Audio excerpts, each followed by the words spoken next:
చంద్రబాబు స్వలాభం కోసమే తిరుమల లడ్డు ప్రసాదంపై నిందలేశారన్నారు మాజీ మంత్రి రోజా. విచారణ చేయకుండా, సాక్ష్యాలు లేకుండా లడ్డూలో కల్తీ జరిగిందని చెప్పారన్నారు. సుప్రీంకోర్టు సరిగ్గా విచారణ చేస్తే చంద్రబాబు అబద్ధాలన్నీ బయటకొస్తాయన్న రోజా. హడావుడిగా సిట్ ఏర్పాటు చేశారని, సిట్పై తనకు నమ్మకం లేదన్న రోజా. సిట్ వల్ల నిజాలు బయటకు రావని, సీబీఐకి అప్పగించాలని అన్నారామె. కేసులో సుప్రీంకోర్టు కనుక కరెక్ట్ గా విచారిస్తే చంద్రబాబు నాయుడు అన్కో చేసిన అబద్దాలు ఖచ్చితంగా బయటకు వస్తాయి.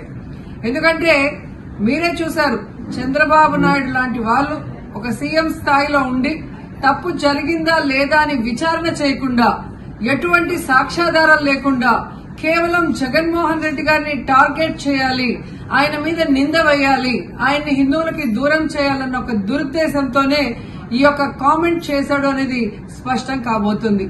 ఎందుకంటే ఈ రోజు సుప్రీంకోర్టు ఈ కేసు తీసుకునేంత వరకు, ఆ డేట్ అనౌన్స్ చేసేంత వరకు సిట్ వేయనే లేదు. అంటే ఉన్నత స్థాయి విచారణ ఎక్కొట్టాలి, ఉన్నత స్థాయి విచారణ జరిగితే తాను చెప్పిన అబద్దం బయటపడుతుందన్న భయంతో సిట్ ని హడావిడిగా ఏర్పాటు చేయడం మనం అందరం కూడా గమనించాలి. సో ఈ రోజు విచారణ స్టార్ట్ అయింది. దీన్ని సీబీఐకి అప్పచెప్పి సిట్టింగ్ జడ్జి పర్యవేక్షణలో మరి విచారణ జరిగితే ఖచ్చితంగా హిందువుల మనోభిప్రాయాల్ని గౌరవించిన వాళ్ళం అవుతాం, పునరుద్ధరించిన వాళ్ళం అవుతాం.